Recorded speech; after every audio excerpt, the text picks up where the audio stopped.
যে সমস্ত আমলগুলো অনেক কষ্ট করে, অনেক পরিশ্রম করে, অনেক সময় ব্যয় করে, অনেক সময় অর্থ ব্যয় করে আমরা সম্পাদন করি, সেগুলোকে তোমরা বাতিল করে দিও না।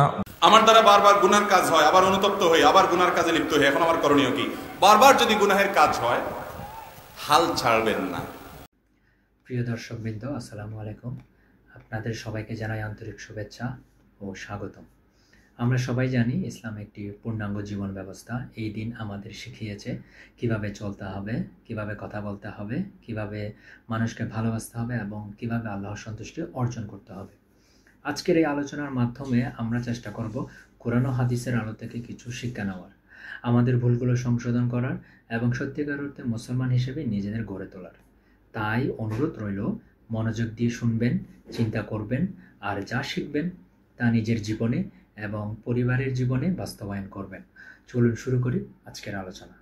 নষ্ট করে দিও না, ওয়ালা তুবতিলু আমালাকুম, তোমরা তোমাদের আমল সমূহ নষ্ট করে ফেলো না।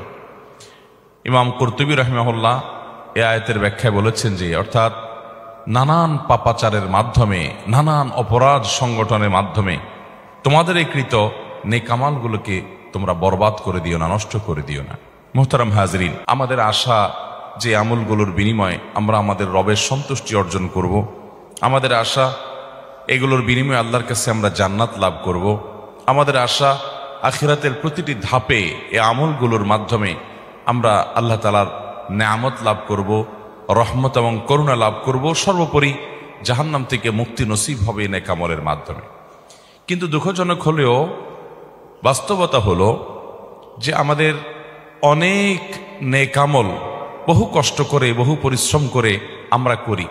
ধরুন, আপনি ফজরের নামাজ ভোর রাতে উঠে কনকনে শীতের মধ্যে আপনি করলেন, আদায় করলেন, কষ্ট হলো।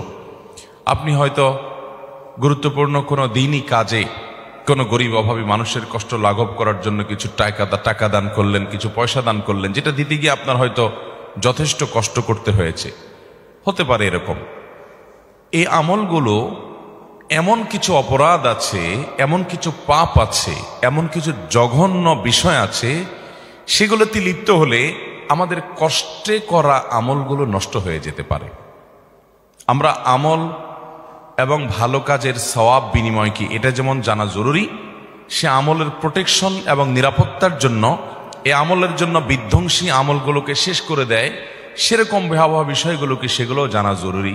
ঠিক কিনা বলেন? সত্যি এবং প্রকৃত অর্থেই বরবাদ করে দেয়, পরিপূর্ণভাবে ধ্বংস করে দেয় মূলত শিরক এবং কুফরি এবং নেফাক। এটি যখন মুখরিজ আনিল মিল্লাহ পর্যায়ের হয়, অর্থাৎ কেউ যদি বড় শিরক এবং বড় কুফরি এবং বড় নেফাকে লিপ্ত হয়, তাহলে এই ব্যক্তির সমস্ত আমলগুলো বরবাদ হয়ে যায়। সে আগে যত যা করেছে ভালো কাজ সব মাইনাসে চলে যায়, সব ডিলিট হয়ে যায়। কুফরি বলা হয় অবিশ্বাসকে। একজন মানুষ মুসলমান, তিনি নামাজ রোজা ইবাদত বন্দেগী যতটুকু পেরেছেন করেছেন, হঠাৎ করে আল্লাহর কোনো গুরুত্বপূর্ণ নির্দেশ, আল্লাহর কোনো গুরুত্বপূর্ণ নিষেধ, যেটা অকাট্যভাবে প্রমাণিত হয়েছে, এরকম কোনো কিছুকে তিনি অস্বীকার করে বসে আছেন। তিনি এটা স্বীকার করেন না, বললেন না আল্লাহর এটা আমি মানি না, নাউজুবিল্লাহ, না এটা আমার বুঝে আসে না, এটা আবার কিভাবে হতে পারে। আল্লাহ তাআলার পক্ষ থেকে নির্দেশ অকাট্যভাবে প্রমাণিত হয়েছে কোরআনের সুস্পষ্ট আয়াত দ্বারা এবং এই জাতীয় নস দ্বারা, যার মাধ্যমে এটি প্রমাণ হতে পারে।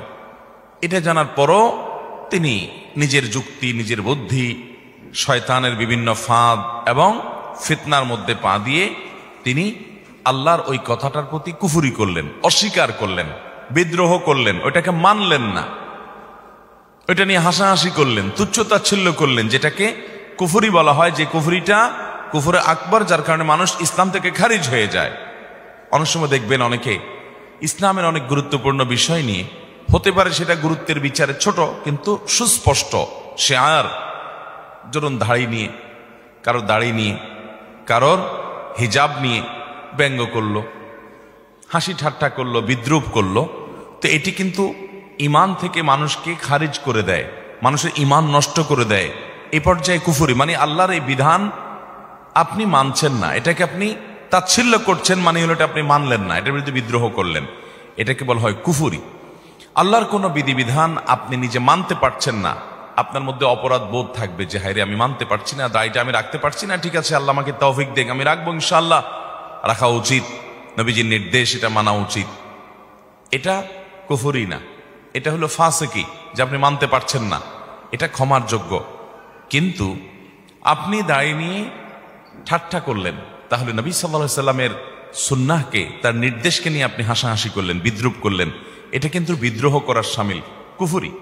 এরকম নানাভাবে কুফরি হতে পারে। আল্লাহ তাআলা বাবা মার সম্পদে ছেলেদের তুলনায় মেয়েদেরকে অর্ধেক সম্পদ দিয়েছে। আপনি আল্লাহর নির্দেশকে নিজের বিবেক দিয়ে বুঝতে গিয়ে বলছেন না এটা আবার কেমন হয়ে গেল, আমি এটা মানি না, আমার ছেলে মেয়ে আমি সবাইকে সমান হারে দেবো, একটু বেশি বুঝলেন। আল্লাহ তাআলা যাকে যতটুকু দেওয়া দরকার তাকে ততটুকু দিয়েছেন। আল্লাহ তাআলা সমান অধিকার দেয় নাই, ন্যায্য অধিকার দিয়েছেন। সমান এক জিনিস আর ন্যায্য আরেক জিনিস। যার যতটুকু প্রয়োজন তাকে ততটুকু দিয়েছেন। সব জায়গায় সমান হলে ন্যায্যতা নিশ্চিত হয় না। আপনার দুইটা ছেলে মেয়ে, একটার বয়স 10 আর একটার বয়স 20, সমান সমান দিতে হলে 10 এবং 20 দুইজনকে একই সাইজের জামা দেওয়া লাগবে।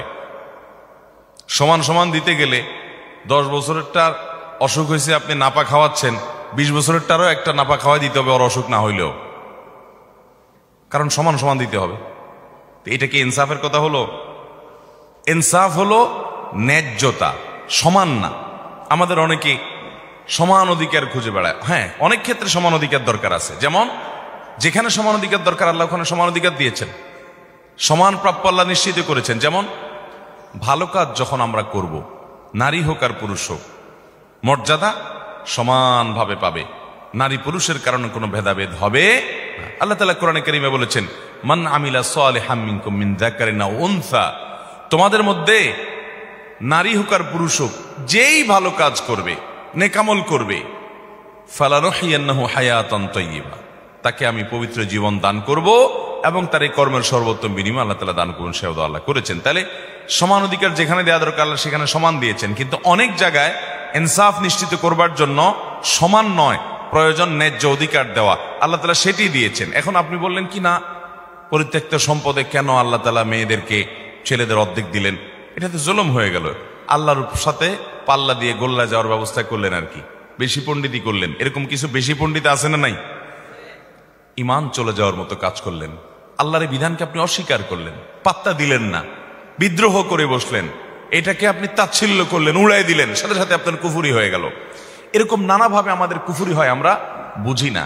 আল্লাহর কাছ থেকে নির্দেশ নিষেধ এবং কোরআন হাদিসের নির্দেশ নিষেধ হিসেবে যেটি প্রমাণিত সুস্পষ্টভাবে, এরকম কোনো বিষয়কে অস্বীকার করলে, এরকম কোনো বিষয় নিয়ে হাসি তামাশা করলে, ঠাট্টা বিদ্রুপ করলে কুফরি হয়। কুফরের আরো বিভিন্ন প্রকৃতি আছে। এই জাতীয় কোনো কুফরে যদি কেউ লিপ্ত হয়, সাথে সাথে তার আমল বরবাদ হয়ে যায়। এ সম্পর্কে আল্লাহ রাব্বুল আলামিন কোরআন কারীমে সূরা মায়েদার 5 নম্বর আয়াতে বলেছেন, ওমান ইয়াকফুর বা'দাল ঈমান ফাকাদ হাবিতা আমালুহু, যে ব্যক্তি ঈমান আনার পর আবার কুফরি করলো, অস্বীকার করলো আল্লাহর কোনো কিছুকে, তাহলে সেক্ষেত্রে তার আমল বরবাদ হয়ে গেল। কুফরি করলো মানে হলো সাথে সাথে তার আমল বরবাদ হয়ে গেল, শেষ। অতএব ভাইরা আমার, আল্লাহ রাব্বুল আলামিনের প্রতি কুফরি যেন আমাদের কোনো আচরণ দ্বারা, কোনো কথা দ্বারা, কোনো বিশ্বাস দ্বারা না হয়, সেজন্য আমাদেরকে সতর্ক থাকতে হবে, সাবধান থাকতে হবে। আমান্না সাল্লামনা, ইমানদারের কথা হলো আল্লাহ রাব্বুল আলামিনের আদেশ নিষেধের উপর আমি ঈমান আনলাম, মেনে নিলাম, আমার বুঝে আসুক বা না আসুক। আমি প্রায়শই একটি উপমা দেই, একটি কবিতা শুনাই। আল্লামা ইকবাল ভারত মহাদেশের অন্যতম ইসলামী জাগরণের মহাকবি এবং দার্শনিক, তিনি বলেছেন, जो समझ में आ गई वो फिर खुदा क्यों कर हुआ। আল্লাহর সব কিছু আপনি বুঝে ফেলেছেন, আপনার ব্রেন দিয়ে আপনি ক্যাপচার করে ফেলেছেন, তাহলে সে আল্লাহ হলো কিভাবে আবার? আপনি একটা সৃষ্টি আল্লাহর, একেবারে ক্ষুদ্রাতি ক্ষুদ্র সৃষ্টি। আল্লাহর কত বিশাল বিশাল সৃষ্টি আছে, এই চন্দ্র, এই সূর্য, এই গ্রহ নক্ষত্র, নবমণ্ডল, ভূমণ্ডল, কত বড় বড় সৃষ্টি আল্লাহর আছে। তার মধ্যে আপনি আমরা মানুষরা হলাম আল্লাহর একটা ক্ষুদ্র সৃষ্টি। তো ক্ষুদ্র সৃষ্টি হয়ে মহান স্রষ্টা কোন কাজ কেন নির্দেশ করেছেন, কোনটা কেন নিষেধ করেছেন, অমুকরে এত কেন দিয়েছেন, তমুকরে এত কেন দেন নাই, এসব কেন যদি আপনি বুঝে ফেলতে চান আর বুঝে ফেলতে পারেন, তাহলে সেক্ষেত্রে আল্লাহর সাথে আপনার পার্থক্য থাকলো কি? আল্লাহকে আপনি বুদ্ধির মধ্যে ক্যাপচার করে ফেলছেন। আরে আল্লাহ তো সেই মহান সত্তা যিনি এত সীমাহীন, যার আল্লাহ রাব্বুল আলামিনের যে সত্তা, তার যে নির্দেশ এবং নিষেধের যে ব্যাপ্তি, সেটার যে রহস্য, সেটা এত সীমাহীন যে বান্দা হিসাবে আমরা তার সব কিছুর সকল যৌক্তিকতাকে আমাদের বিবেক বুদ্ধি দিয়ে রপ্ত করে ফেলতে পারবো, এটা কোনোদিনই সম্ভব হতে পারে? একজন মালিক আরেকজন শ্রমিক, ধরেন কথার কথা আপনার একজন ড্রাইভার আছে, একজন পিয়ন আছে, আপনি একটা বড় ফ্যাক্টরির মালিক, বড় ইন্ডাস্ট্রির মালিক, কোটি কোটি টাকা আল্লাহ আপনাকে দিয়েছেন, অনেক শত শত হাজার হাজার লোকজন আপনি চালান। আপনি হয়তো আপনার কোনো পিয়নকে একটা ল্যাপটপ দিয়ে বললেন, ল্যাপটপটা খোলো, খুলে আবার বন্ধ করো, খুলে আবার বন্ধ করো। ফোনে বলে দিলেন আমার ল্যাপটপটা একটু ওপেন করো, আবার শাটডাউন করে ফেলো। প্রায় এরকম বলেন। আপনার সে পিয়ন যদি বলে স্যার এই ল্যাপটপ ওপেন করলাম আবার শাটডাউন করলাম, তাতে কি হবে? এটা একটু কোনো কাজ হলো? এই বেহুদা কাজটা কেন করেন স্যার? এটা যদি সে বলে তাহলে তার এই বলাটা ন্যায্য হবে না। কারণ হলো স্যারের অনেক সুবিধা অসুবিধার ব্যাপার আছে, অনেক টেকনিক্যাল বিষয় আছে, হয়তো এটাকে রিফ্রেশ করার জন্য বা ওটা অন্য কোনো টেকনিক্যাল কারণে এটা রিস্টার্ট দেওয়ার দরকার। তো কোন কারণে কি করা দরকার এই ভদ্রলোক ড্রাইভার বা পিয়ন ওনার বুঝার কথা না, যেটা মালিকের বুঝার কথা।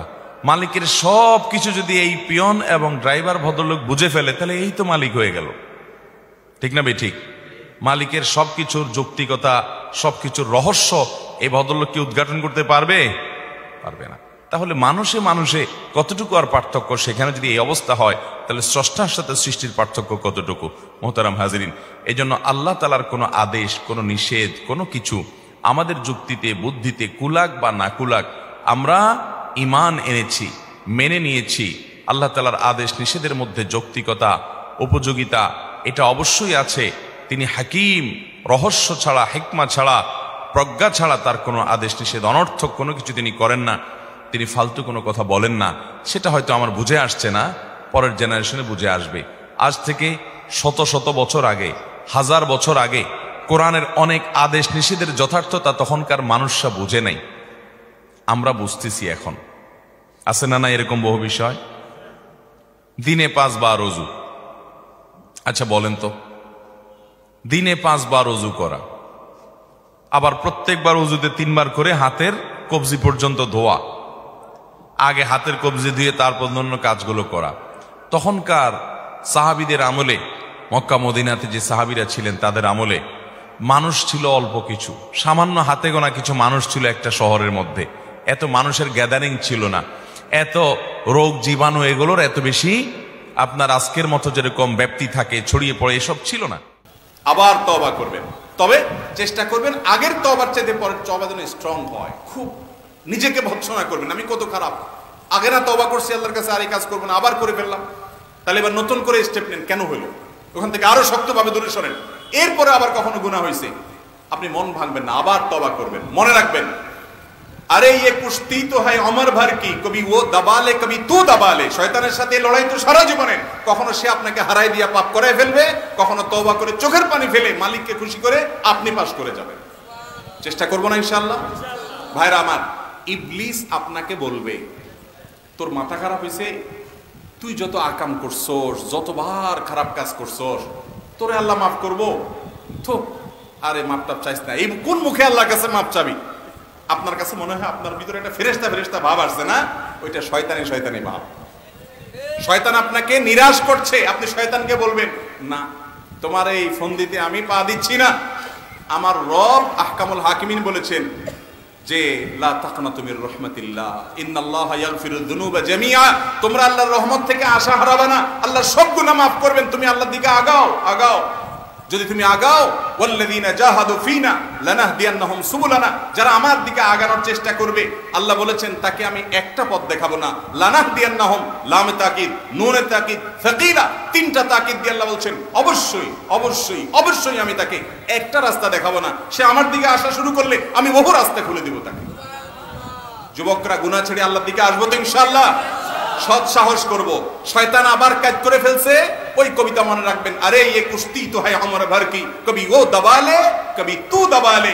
শয়তানের সাথে লড়াই তো আজীবনের, কখনো ও হারায় দিবে, কখনো আপনি হারায় দিবেন।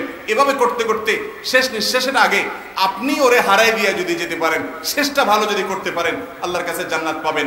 অতএব নিরাশ হওয়া যাবে, কিন্তু তার মানে আবার এই না যে আপনি মনে করলেন ঠিক আছে তাহলে হুজুর বলছে আকাম করতে থাকবো, তওবা করতে থাকবো, আশাও ছাড়া যাবে না, পাপও ছাড়া যাবে না। ভাই সেটা বলা হয় নাই।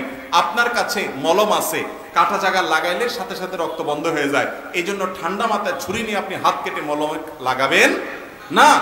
কেটে গেছে তখন লাগাবেন, অতএব পাপ হয়ে গেছে তখন তওবা করবেন। ঠান্ডা মাথায় তাপ, ঠান্ডা মাথায় জেনে শুনে পাপ করলে সেটা আল্লাহর কাছ থেকে মাপ পাওয়া বড় কঠিন। তারপরেও নিরাশ হওয়া যাবে না, আল্লাহর কাছে মাপ চাইতে হবে, লজ্জিত হবে, ভৎসনা করতে হবে নিজেকে, শাসন করতে হবে নিজেকে, গুনার পরিবেশ ছেড়ে আসতে হবে, সংগ্রাম করতে হবে, সৎ সাহস করতে হবে। যারা গুনাহ ছেড়ে আসতে পারছেন না, ঈমান দুর্বল হয়ে গেছে, নেককারদের সোহবতে যাবেন, ভালো মানুষদের সাথে থাকবেন, ভালো মোত্তাকি বন্ধু খুঁজবেন। আমি প্রায় বলার চেষ্টা করি যুবক ভাইরা, এমন কিছু যুবক পাবেন, এমন কিছু বন্ধু পাবেন, জীবন চলে যাবে, হারামের ধারে কাছেও যাবে না, সংগ্রাম করে বেড়া, এদের দাম কোটি কোটি কোটি টাকা। এরকম বন্ধু পাইলে আঁকড়ে ধরেন, তাদের সান্নিধ্যে থাকেন, দেখবেন গুনাহের প্রবণতা দূর হয়ে গেছে ইনশাআল্লাহ। আল্লাহ আমাদের ভাইদেরকে গুনাহ থেকে, আমাদের সবাইকে গুনাহ থেকে বেঁচে থাকার তৌফিক দান। পেশাবখানা বা টয়লেটে থাকাকালীন আজান হলে আজানের জবাব দেওয়া যাবে কিনা? জবাব দেওয়া গেলে কিভাবে দিতে হবে? পেশাবখানা বা টয়লেটে আপনি আসেন, টয়লেটে আপনি পেশাব পায়খানা করছেন এই অবস্থায়, বা ওই নাপাক জায়গায় আপনি আসেন পেশাবখানার ভিতরে, তো ওই অবস্থায় আজান যদি হয় আপনি অবশ্যই আজানের জবাব দিবেন না। আর এছাড়া বাকি সব অবস্থায়, এমনকি অপবিত্র ওযু, বিনা ওযুতে আছেন তখনও আজানের জবাব দিবেন। এমনকি ফরজ গোসল অবস্থায় আজান শুনছেন তখনও আজানের জবাব দিবেন। মুয়াজ্জিন যা যা বলে ওইটা তা বলা হলে আজানের জবাব দেয়। আমরা অনেকে জানি না, মুয়াজ্জিন যখন আল্লাহু আকবার বলে, উনি বলে শেষ করার পর আপনিও বলবেন আল্লাহু আকবার। আশহাদু আল্লা ইলাহা ইল্লাল্লাহ যখন বলে আশহাদু আল্লা ইলাহা ইল্লাল্লাহ বলবেন। আশহাদু আন্না মুহাম্মাদুর রাসূলুল্লাহ যখন বলে আশহাদু আন্না মুহাম্মাদুর রাসূলুল্লাহ বলবেন। সাল্লাল্লাহু আলাইহি ওয়াসাল্লাম এখানে না, শেষ করে আজানের জবাব দিবেন, দোয়া পড়বেন, যখন আল্লাহু রাব্বানা দাও তখন সাল্লাল্লাহু আলাইহি ওয়াসাল্লাম পড়বেন। এরপর হাইয়া আলাস সালাহ, হাইয়া আল ফালাহ, লা হাওলা ওয়ালা কুওয়াতা ইল্লা পড়বেন। বাকিটা যা বলবেন তা বলবেন। এভাবে যদি আপনি বলেন, মুয়াজ্জিন আজান দিয়ে যে সওয়াব পায় আল্লাহ তা আপনাকে সেই সওয়াব দিবেন। আর মুয়াজ্জিন আজান দিয়ে কি সওয়াব পায় জানেন? মুয়াজ্জিন আজান দিয়ে সওয়াব পায় হলো যত মানুষ তার আজান শুনে আসে তাদের সবার সমপরিমাণ নামাজের সওয়াব এক্সট্রা হিসাবে মুয়াজ্জিন সাহেব পায়। বিশেষ করে আল্লাহর জন্য যদি আজান দেয়, আল্লাহকে খুশি করার জন্য। আমাকে একবার এক ভদ্র মহিলা আমেরিকা থেকে ফোন করে জিজ্ঞাসা করছেন, হুজুর আপনার এই বক্তব্য শোনার পর থেকে আমি আজানের জবাব দেওয়ার চেষ্টা করি, কিন্তু আমেরিকাতে আজানের জবাব সব জায়গায় শোনা যায় না। তো আমি চিন্তা করলাম যে মক্কায় আজান যেটা হয় এটা লাইভ যে ব্রডকাস্ট হয়, সরাসরি রেকর্ডেড না, তো ওইটার জবাব আমি দেবো। তাহলে মক্কা হারামের মুয়াজ্জিনের আজান শুনে কত মানুষ বাইতুল্লাহ নামাজ পড়ে, তাদের নামাজের ওজন কত, একে 1 লাখে সওয়াব পাচ্ছে, আমি ওইটা সওয়াব পাবো কিনা। আমি চিন্তা করলাম সুবহানাল্লাহ, একজন মেয়ে মানুষ, একজন নারী, তিনি ইসলামে দ্বীনের একটা বিষয়ে সওয়াব আহরণের জন্য কি পরিমাণ তার পাগল পড়া, কি পরিমাণ তার স্পৃহা এবং আগ্রহ।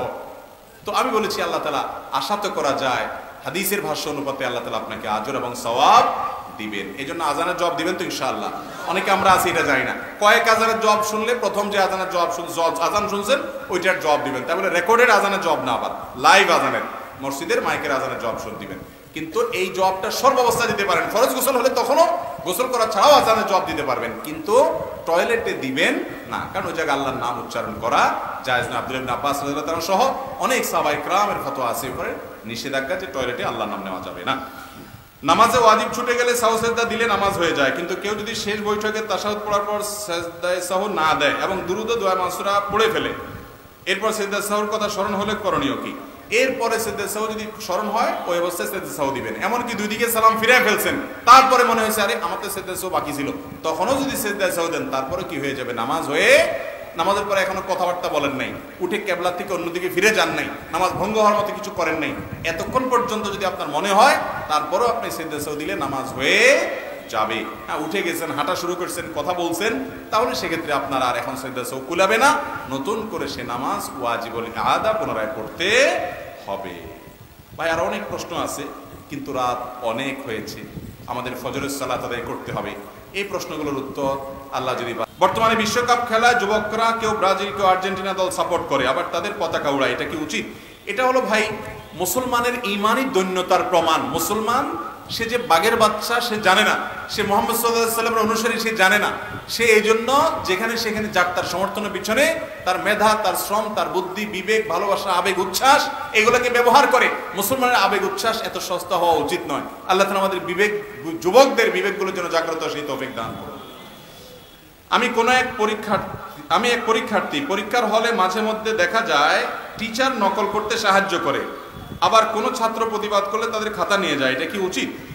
ভাইরা আমার, এটা খুব দুঃখজনক কথা যে আমাদের এই দেশে অনেক টিচাররা ছাত্রদের নকল সরবরাহ করে, বলে দেয় নিজের স্কুলের সুনাম বৃদ্ধি করার জন্য, আবার ছেলেদেরকে বলে দেয়, মেয়েদেরকে বলে দেয় তোমরা একজন আরেকজনকে হেল্প করবা, কিন্তু বলে কি বলে না? এই দেশে নীতি আদর্শ যে ধ্বংস হয়ে গেছে, এই ধ্বংস হয়ে গেছে কেন? যেখান থেকে মানুষ শিখবে সেই জায়গাগুলো কি হয়ে গেছে?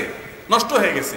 আমরা ছোটবেলা যে স্কুলে পড়েছি, আপনারা যারা পড়েছেন একটু কল্পনা করেন তো, যারা সিনিয়র আছেন 40-এর উপরে যাদের বয়স হয়ে গেছে, তারা ছোটবেলা যে স্কুলে পড়েছেন, আপনাদের স্কুলে যে মাস্টার সাহেবরা ছিলেন একটু কল্পনা করেন তো, তাদের স্মৃতিটা আপনার স্মৃতিতে ভেসে আসুক। তারা জীবনে আপনাকে এই কুকাম করার জন্য বলবে, এরকম মানুষ তখন খুব একটা ছিল না। তারা সততার কথা বলতেন, তারা বাড়িতে বাড়িতে গিয়ে পাহারা দিতেন ছেলে পড়তেছে কিনা, স্কুলে না আসলে যা ধরে নিয়ে আসতেন, ওরে পিটায় পিটায় পড়াইতেন, আদর করে পড়াইতেন। তারা চাইতেন পড়ালেখা করে তারা মানুষ হন। আর এখন টিচার সে তার সুনামের জন্য আপনাকে বলে তোমরা দেখে দেখে লেখালেখি করিও। ওকে চুরি, ওকে অনৈতিকতা, ওকে অন্যায় কাজ করার শিক্ষা যে শিক্ষক দিছে, এই শিক্ষক কোনো আদর্শ শিক্ষক হতে, শিক্ষকের কথা আর কি বলবো। অনেক বাপ মা পোলাপানের জন্য নকল সরবরাহ করে, কোথায় নকল ফাঁস হয়েছে টাকার বান্ডেল নিয়ে নকল কিনতে আনে, ঠিক না ঠিক? পরীক্ষার প্রশ্নপত্র ফাঁস হয়েছে ওটা কেনার জন্য যায়, ছেলে মেয়েকে নকল সরবরাহ করে। এই সমাজটা ধ্বংস হয়ে গেছে, নষ্ট হয়ে গেছে এই কারণে যেই বাবা মা ছেলে মেয়েকে বলার কথা, বাবা পরীক্ষার হলে যা পারো তা লিখে আসবা, তুমি ফেল করলো আমার কোনো আফসোস নাই, তুমি পাস করছো কারণ তুমি নকল করো নাই, অন্যায় করো নাই, তুমি চারিত্রিক পরীক্ষায় পাস করছো। পরীক্ষার হলে দুইটা পরীক্ষা হয়, একটা তো আপনার সাধারণ পরীক্ষা, আরেকটা হলো ঈমান এবং তাকওয়ার পরীক্ষা, ভালো মানুষের পরীক্ষা। যেই ছেলে পরীক্ষার হলে এই আকাম করে, নকল করে, অনৈতিক কাজ করে পরীক্ষা দিয়ে পাস করে, ও যখন ভালো কোনো পদে বসবে, চেয়ারে বসবে, ও তো চোর হবে, ডাকাত হবে, টিনচোর হবে, গমচোর হবে, এটাই স্বাভাবিক। অতএব টিচার যদি খাতা নিয়ে যায় প্রতিবাদ করবেন প্রয়োজনে, কিন্তু তাই বলে কখনো টিচারের অন্যায় আবদার, হেড স্যারের অন্যায় আবদার, মা বাপের অন্যায় আবদার মানবেন? অনেক মা বাপ আছে পোলাপান ভালো পরীক্ষা করে রেজাল্ট করে আসছে, কপালে চুমা খাইতে খেতে শেষ, কপালে আদর করতে করতে শেষ, বাবা আমার ভালো পরীক্ষা করে আসছে, বাবা কি আকাম কুমকাম করে যে পাশ করে আসছে ওইটার খবর আর নেয় না। এখন মা বাপ চায় না আমার ছেলেটা, আমার মেয়েটা মানুষ হোক, চায় ডাক্তার হোক, ইঞ্জিনিয়ার হোক, আলেম হোক, এটা হোক সেটা হোক, মানুষ হোক আর অমানুষ হোক, দিন শেষে আমি নিজে টাকার মেশিন, টাকার মেশিন হোক। এইরকম হওয়ার কারণে সমাজটা ধ্বংস হয়ে গেছে। সেরকম বাপমার অভাব। তো যুবকরা, বাপমা যদি খারাপ হয় হোক, টিচার যদি খারাপ হয় হোক, আমি খারাপ হব না, পরীক্ষার রেজাল্ট আমার কম হবে, দরকার নাই। বহুত ভালো ভালো রেজাল্ট করা মানুষ রাস্তা রাস্তায় ঘুরে বেড়ায়, বহুত খারাপ খারাপ রেজাল্ট করা মানুষ আল্লাহ তাআলা অনেক বড় করে। অতএব রেজাল্টই আমার সব, এমন কোনো কথা নাই। আমি আমার আদর্শ বিক্রি করব, কারোর দিকে তাকাবো না।